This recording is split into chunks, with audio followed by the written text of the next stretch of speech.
Introduction. I have to make a project on our family, but I'm confused. Where should I start from? Don't worry, I'll help you in completion of your project.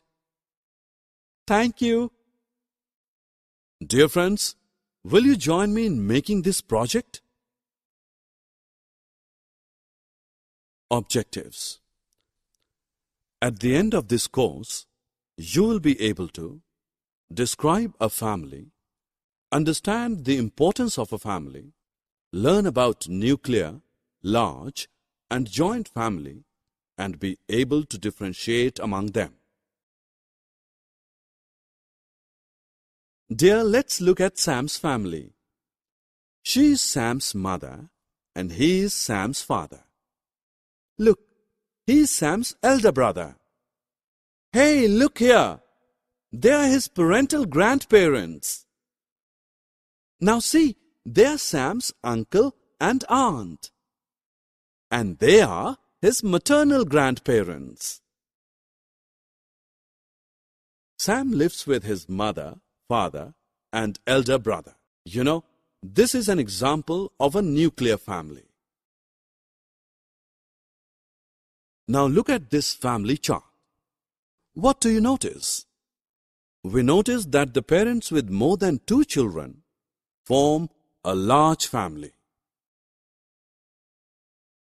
Do you know what a joint family is?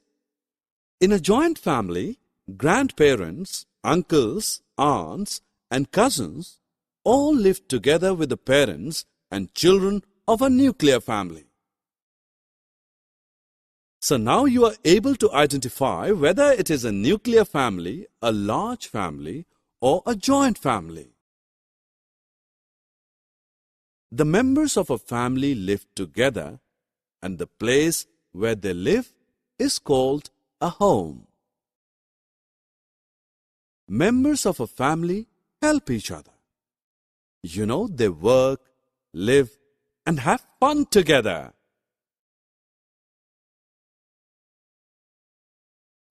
Summary. Now friends, let us summarize what we have learned. A group of people living together is called a family.